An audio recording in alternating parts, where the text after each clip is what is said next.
device is going right now. And we are live. Good morning, everyone. Welcome to the Ignition News, broadcasting to you live on the Rebel Radio Network on WAR and the Weirdos American Resistance Network. Of course, my lawyer would like me to remind you that we are not broadcasting on any AM or FM channels, but we are the American Resistance Network. It's time to push back and give you your daily updates with all of the information you need to know. If you're new to the show, I want to let you know something. Why do we do the Ignition News? Well, we need to deliver the facts, the information, and the inspiration to you away from that amygdala hijack, that scrolling, breaking news bullshit. We're here to give you the facts, the details, and all of the information you need to know in a timely manner with the information about how you can use that to then go back in your communities and resist. We're not here to do breaking news scrolls, and we're not here to deny that there's a genocide. We're not here to be bought by the corporate media. We're here for you, with you, together. So welcome. It is February 10th, 2026. I was like, let's start out the show on a good note. I like to start out the show on a good note. What happened today, February 10th? I need to do some Valentine's Day shopping. That is alarming that we need to do that. Holy cow, it's getting really close. Don't forget to at least bake cookies for someone that you care about, or maybe take out the trash or do something for someone you love. Valentine's Day is right around the corner. Here's some things that happened today, though. In 1962, on the Gleenlick Bridge connecting West Berlin and East Germany, the Soviet Union released captured U-2 pilot Francis Gary Powers. Who remembers learning about that in school? Francis Gary Powers? Yeah, he was the U-2 pilot that crashed his plane. 1990. It's Black History Month. It's important to talk about some Black history. In 1990, South African President F.W. de Klerk made the historic announcement on this day that anti-apartheid activist Nelson Mandela would be released following 27 years in prison. So Nelson Mandela's release was announced on this day in 1990. That is not that long ago. Imagine spending 27 years of your life in prison fighting for what you know to be right. It is a beautiful reminder about how important it is to stick to your convictions. And obviously, that was an enormous sacrifice that Mandela made. But the span and breadth and history of his connection will live long past that 27 years. And we're still talking about it today. In fact, let's do the brief math there. That is 36 years ago. So he was in jail for 27 years, but his memory burns like a flame 36 years later. It's a testament. It's something that we'll talk about in a second. In 1989, Ron Brown was elected as the chairman of the Democratic National Committee, becoming the first Black American to lead a major U.S. political party. What else? IBM's supercomputer, Deep Blue, defeated world chess champion Garry Kasparov. These are like millennial core, Gen X core memories today. And then in 1863, the invention of the fire extinguisher.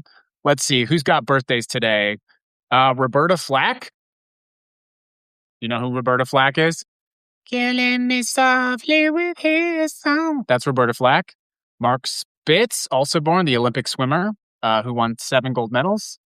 And let's see, we've got the U.S. Olympics underway today. We're going to talk about the Olympics. Good morning, everyone. Welcome to the Ignition News. Let's get right into the news today. We've got 5 stories, and we'll tie them all together. I've got so many things going on. We've got some fam over on Instagram. Hey, over on TikTok, please do take a moment. I'm going to take a brief pause. Go ahead and find us on your favorite podcast platform: Spotify, Apple Podcasts, YouTube, Substack. I'll wait. Don't worry. And then go get your daily downloads of the best news. Let's get into it. So speaking of the Olympics, first story, another good news story. Let's go back to Milan. The Winter Olympics opening ceremony, we got 65,000 people lining up. J.D. Vance and his wife Usha appear on the big screen, and they are met with a cascade of boos, loud boos. So this was played all over the world. Canada played this. All of the international broadcasts have these boos, but in the United States of America, they actually cut out the boos. So if you didn't see that, I want to make sure that you know it did happen. The American delegation itself got a very warm reception, but it was Vance specifically who got booed as he walked on. What did the president have to say about this? In his typical cognitive declining voice, he said, "That's surprising because people like him, he doesn't get booed in this country." Except that is, of course, not true either. We know that the RCP, the Real Clear Politics average, shows Vance underwater, 49% unfavorable with 42% favorable. Who are these 42%, by the way? And that's not the first time getting booed. Of course, you remember last March at the Kennedy Center, the same thing also happened to JD Vance. But why the boos in Milan? Why? I mean, we should know this, obviously. This is happening, of course, when thousands of Italians are protesting against ICE. For some reason, the United States government decided to have ICE at the Olympics to protect the Olympians, which is insane. And then, of course, you have the horrific shootings of Alex Preddy and Renee Good. These are fresh in the memories of the global community, and people are not forgetting. Of course, you'll also remember Vance gave a speech at the Munich Security Conference last year when he told European nations their gravest danger was not Russia or China, but their own governments. And the Olympic Committee actually warned people. It actually begged people not to boo. Can you imagine our reputation globally when you have that situation happen to you, when people are getting begged not to boo the American delegation? So let's bring it home to Minneapolis. Welcome to the Ignition News. Everyone, I want to talk about our next breaking story today, which is ICE activity happening in Minneapolis, but specifically what they're doing with the crackdowns. So we are now learning, of course, that with the ICE crackdowns in Minneapolis, they are actually now arresting and violently detaining individuals who are following ICE agents. We know this because of a 42-year-old mother of seven, Becky Ringstrom. That is the most Minnesota name ever, by the way. Becky Ringstrom was following ICE agents around in her gray Kia on January 29th.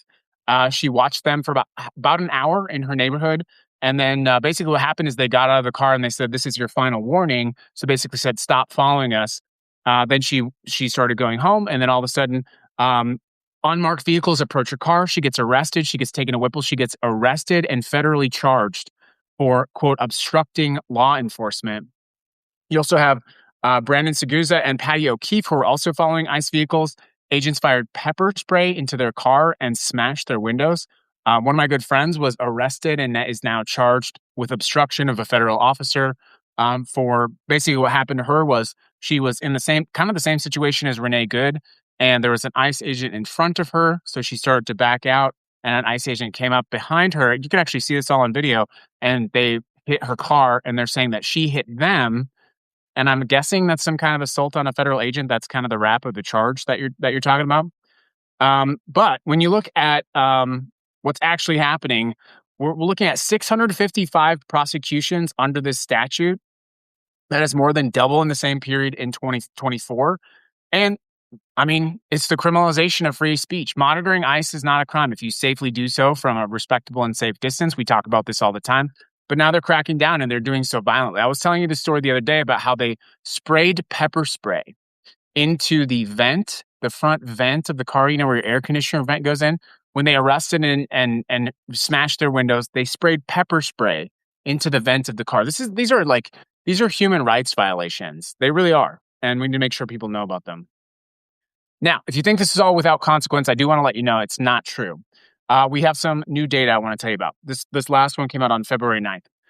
The president's net approval rating is 13.7 points.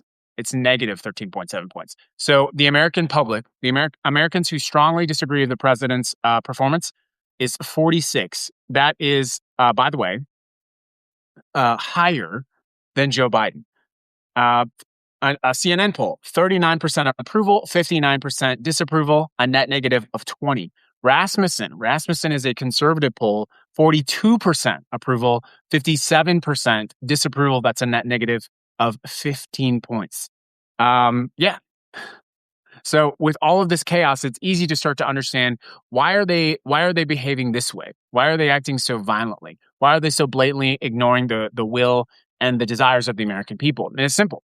Because they don't know how to govern. They don't know how to perform the duties of governance. And so they have to use the brutal powers of the state to try to shove their agenda while they still can. Of course, we're rapidly approaching the midterm elections. And whatever anyone tells you about what the president can or cannot do in the midterm elections, let me just be very clear with you. The last 12 and 15 years of our life with this man, this president, this candidate, have been a series of cascades of people telling us what he could not do. Whether that was from the Podesta emails when Hillary Clinton's campaign actively promoted Donald Trump to be the president because they thought he could never win. They thought he would be the best candidate to go up against because it would be so easy to win against him, or whether that was the election in 2016 when every major news outlet was constantly telling us this is the last thing, this is it. The Access Hollywood tape where everyone said this is the end of his campaign. It's all over. Everything's done. I remember driving to work on election day in 2016. I remember listening to these bored CNN anchors who were saying, oh, it's impossible. It's a mathematical impossibility for Donald Trump to become the president. And then, of course, I remember going to work every day for the next several weeks and watching the shocked look on my colleagues' faces. And here we are. Time after time after time, we are told by politicians, legal experts, scholars, your neighbors, oh, he can't do that. The president can't do that. That's illegal. ICE can't do that. That's illegal. Congress can't do that. The Supreme Court would never. How many times do we have to hear this message this way before we start protecting ourselves? We do not live in an age of intellectualism. We live in an age of power. And Donald Trump and J.D. Vance and Peter Thiel and Elon Musk and Howard Lutnick, go down the list, Pam Bondi, Kash Patel, they understand that we live in an age of power. The difference is that they choose to use the power. Well, we have to use our power as well. Let's get on to the next story. This one's actually insane. So if you want to kind of have a little bit of a reset to understand, well, what are we up against? We're up against a cognitively declining, mentally ill president. And nothing could be more evident than his latest maneuver, this bridge maneuver of his. So you probably heard about this bridge between Canada and the United States. It's called the Gordie Howe Bridge. I actually didn't know why this was named this way. So a little bit of information for you. The Gordie Howe Bridge was named after a legendary Canadian hockey player who played for the Detroit Red Wings for 25 seasons. That's a long time to play hockey. This bridge has been under construction since the president's first term, 2018. Most of the construction is complete. It's a 1.5 mile bridge that connects Windsor, Ontario to Detroit. It's a $4.7 billion bridge, $4.7 billion US dollar bridge, largely funded, actually fully funded by Canada. And they had workers from Canada, union workers from Michigan. There's Michigan Steel in this bridge. And of course, our president, our cognitively declining, orange, rotting skin president, posted this on Truth Social. I will not allow this bridge to open until the United States is fully compensated for everything we have given to them. And also, importantly, Canada treats the United States with the fairness and respect it deserves. This is a bridge Canada built to make trade easier with the United States, to make transportation from Canada to Detroit easier, that was built with union labor from Michigan, from all over the United States of America, built with Michigan Steel, will make travel between our two countries easier. Will make trade between our two countries easier. Will make it easier for us to be successful and continue this long-standing relationship. And yet, this cognitively declining president has to take every opportunity he can to shit on everything. I'm sure he wants it to be named after him now. Like, that would probably make him happy. Yet another building with his face draped across it, or a bridge with his name on it. But it doesn't really take account of all of the tremendous damage that this is causing. Whether that's our international reputation, our allies are turning their noses at us. They are finding other partnerships. Countries like Canada trade with us now because they have to, not because they want to. And when things like this happen, the natural outcome of this is not, oh, we're going to capitulate to the president, this cognitively declining old man. No, the outcome of it is a country like Canada or Mexico or Ireland or New Zealand or Great Britain, or pick your country. They don't say, oh, let's just wait this out. They go and find another trade partner, or they go find another ally. They go find another strategic alliance. That's the damage of not standing up to this man. But speaking of standing up to this man, I do want to give you one final inspirational story. Thank you to everyone. I want to quickly check in. Thank you for Instagram, TikTok, Substack, YouTube, Twitch, and Spotify. Thank you very much. Let's see here. I got to check in and see if we have any comments on the other channel. I always forget to do that, and then I feel really bad later. There we go. Yeah. So let's get into our final story. I was reading comments. I gotta stop getting distracted. Final story is how people win when you stand up, and it's the final lesson. Something I talk about all the time. The problem that we have is that people are not willing to stand up. But every single time when someone stands up, not only do they win, but they often reap enormous reward. So, who remembers TJ Sabula? Who remembers him? Sabula. He was that 40-year-old UAW worker. He works at Ford's F-150 plant. The president was touring the F-150 plant, right? He's walking through, and TJ Sabula yells, calls him a pedophile protector. And the president of the United States, this emotionally mature man, this regal president of ours, flips him off. MAGA goes crazy. They try to get him fired. He's suspended. The union says, no, you're not going to do that. This is, of course, ignoring the fact that many times when Obama toured auto plants, he was heckled or harassed. Do you know any of these union people? This is just how they are. Nonetheless, he was suspended. Guess what? He raised almost $1 million, $800,000 he raised. $800,000. Well, guess what? He's back. He's back with back pay from the time that he was out. He got no penalty for any of those actions. And he's back on the line, almost $1 million richer, by the way. Now, I'm sure he's going to have to use some of that money to protect himself from the absolutely batshit crazy MAGA people that harass and intimidate people. But he was actively rewarded for standing up to this fascist. And if you do that in your community, you will find that people will follow you. They will hear you. They will see you. They will be inspired by you. And they will support you. So how does this all tie together? Well, it's simple. Whether that's in Milan or Michigan or Minneapolis, you have a federal government which is realizing that its approval rating is rapidly falling. It's falling off of a cliff, just like the economy, just like unemployment, just like international tourism. And so they're trying to use the levers of the state power to push, to scare, to frighten. But what's happening is people are saying enough. They're standing up, whether that's crowds in Milan or whether that is an auto worker who's almost $1 million richer, or whether that is Congress eventually waking up to the fact that they are not going to be able to protect themselves and hide themselves from the damage of these Epstein files. When we push back, we win. When we push back, we win. And I do just want to briefly read to you a quote that I thought was really inspirational. I'm sure you saw this as well. But with all the chaos of what happened this weekend with Super Bowl Sunday, there was a little bit of a quote from Bad Bunny that I thought was important. Separating ourselves from all of this politics, all of this craziness. I just want to read to you a translation of something he said during his performance. My name is Benito Antonio Martinez Ocasio, and if I'm here today at Super Bowl 60, it's because I never, ever stopped believing in myself. You should also believe in yourself. You're worth more than you think. Trust me. You're worth more than you think. Trust me. What an inspirational and beautiful message. And the one thing that I would tell you, separating out from that message, is I was looking back at his performance. I don't know if you believe in God. I don't know if I believe in God. But the way I'm like a big fan of lighting, cinematography.